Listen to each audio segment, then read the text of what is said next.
रसिको नमस्कार, रामकृष्ण हरी.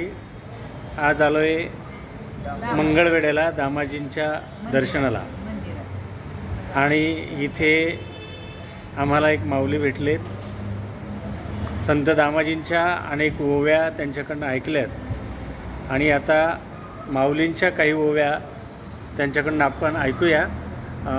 माऊली, पहिल्यांदा तुमचं नाव सांगा.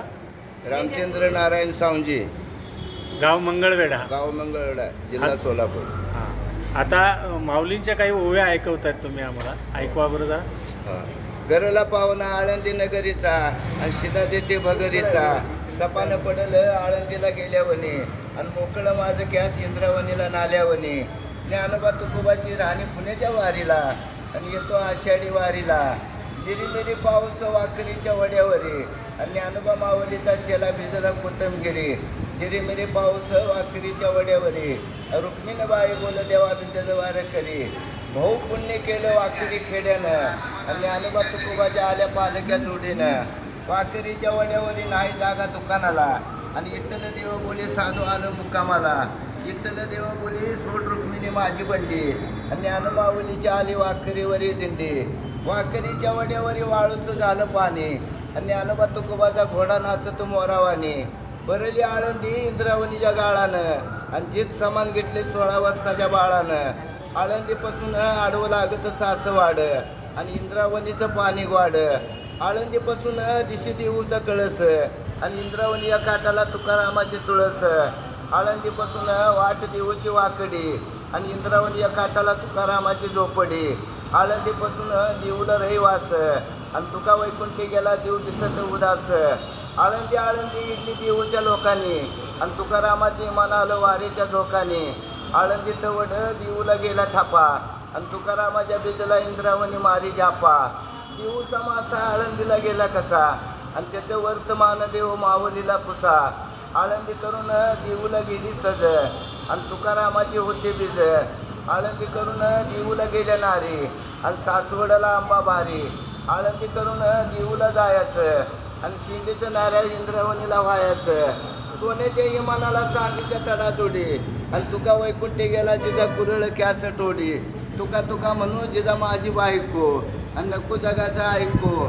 तुका वैकुंठी गेला असा कुणी पाहिला आणि बेलाच्या झाडाखाली जोडा रेशमी राहिला. तुका तुका म्हणू जिजा माझी बायको आणि नको जगाचा ऐको. इंद्रावणीच्या काठाला जिजा झाडती कॅस आणि तुका वैकुंठी गेला लुगडी सोडून चिंध्यानेस. ज्ञानोबा माझा बोल मुक्ता माझी बहीण आणि चोळी काकणाला देतो आळंदी लिहून. आळंदी शहरामध्ये लेख दिली लाडाची आणि इंद्रावणीला धुनधुतीवर सावली वडाची. आळंदी शहरामध्ये लेख देवा भाग्यवंता आणि ज्ञानोबाचं दर्शन इंद्रावणीच्या पाण्या जाता. दिष्ट झाली टाळाचा ठोकणा आणि दिंडीमध्ये ज्ञानमाऊली लेखना. आळंदी शहरामध्ये समाधी सोन्याची आणि इंद्रावणी पाण्याची. सोन्याचा पिंपळ ऐका कुणाच्या गावाला आणि आळंदी वताना मुक्ताबाईच्या भावाला. सोन्याच्या पिंपळाला चांदीचं क्वाड, ज्ञानमाऊलीला कीर्तनाचं याड. सोन्याच्या पिंपळाला अनिदार पान आणि ज्ञानोबाबाची पोती मुक्ताला होती कान.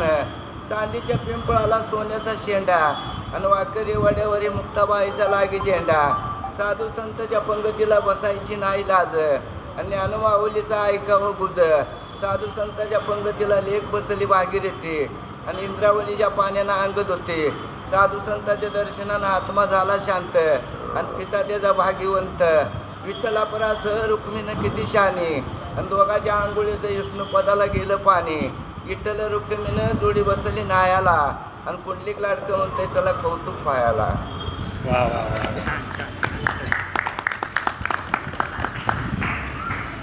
माऊली, धन्यवाद. आपण संत दामाजीच्या मंदिरात आलेलो आहोत आणि संत दामाजींचं हे आपण आता दर्शन घेत आहोत. आपण आज जे म्हणत असतो की वारकरी परंपरा, भक्ती परंपरा आणि या परंपरेमध्ये मौखिक स्वरूपात आपल्यापर्यंत हे सगळं धार्मिक ग्रंथ, पोथ्या, पुराणं सगळी पोचली आहेत आणि हा वारसा आपल्या महाराष्ट्राचा आहे. संतांच्या भूमीतून आपल्याला नेहमीच चांगले विचार मिळत असतात आणि या विचारातूनच आपला हा महाराष्ट्र घडला आहे. या ठिकाणांना आपण वेळोवेळी भेटी दिल्या पाहिजे. पर्यटनाला आपण जात असताना संतांच्या भूमीत जर आपण आलो तर ही संतांची भूमी आपल्या पुढच्या पिढीला समजेल, मुलांना समजेल आणि हा भागवत धर्म, ही भागवत धर्माची पताका अशीच आपल्या पुढच्या पिढीच्या खांद्यावर जाईल याची खात्री आहे. आपले सर्वांचे धन्यवाद. एक